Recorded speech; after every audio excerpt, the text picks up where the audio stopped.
पुढची बातमी पाहत पंचगंगा नदीच्या पाणी पातळीमध्ये मोठी घट झाली आहे। नदीतील सर्व मंदिरं दिसायला आता सुरुवात झाली आहे। पाणी पुरवठ्याचं मोठं संकट निर्माण होण्याची सुद्धा शक्यता वर्तवण्यात येते आहे। मात्र सध्या तरी राधानगरी धरणातून भोगावती आणि पंचगंगा नदीमध्ये पाणी सोडण्यात आलेलं आहे। पाऊस लांबल्यामुळे पाणीदार जिल्हा म्हणून ओळख असणाऱ्या कोल्हापुरातल्या नद्यांच्या पाणी पातळीमध्ये झपाट्याने घट झाली आहे।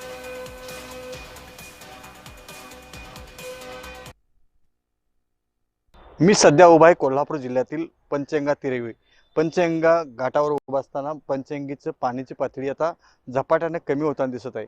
गेल्या काही दिवसापासून कोल्हापुरातील पंचगंगा नदीची पाणी पातळी झपाट्याने कमी होत असल्याने कोल्हापुरावर पाणीबाणीची परिस्थिती येते काय अशी चालू झाली आहे। कारण गेल्या 2 दिवसापासून कोल्हापूर शहरामध्ये पाण्याची बिकट परिस्थिती आहे। कोल्हापूर महापालिकेने 1 दिवसाआड पाणी देण्याचं नियोजन नागरिकांना केलं असलं तरी काळंबावाडीमध्ये पाण्याची कमतरता आहे, कळंबा तलाव असेल पाण्याची कमतरता आहे, शिंगणापूर बंधारा असेल तिथे पाण्याची कमतरता आहे आणि आता पंचगंगा नदी तीरावर ही पाण्याची कमतरता आहे। आणि गेल्या काही दिवसापासून ही मंदिरं पाण्याच्या खाली असणारे आपल्याला आता दिसू शकतात।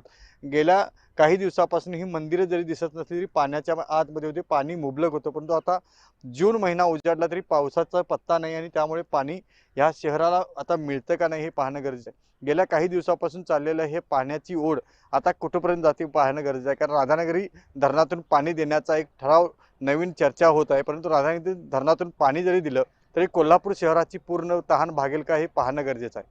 अमरसिंह पाटील, जय महाराष्ट्र, कोल्हापूर।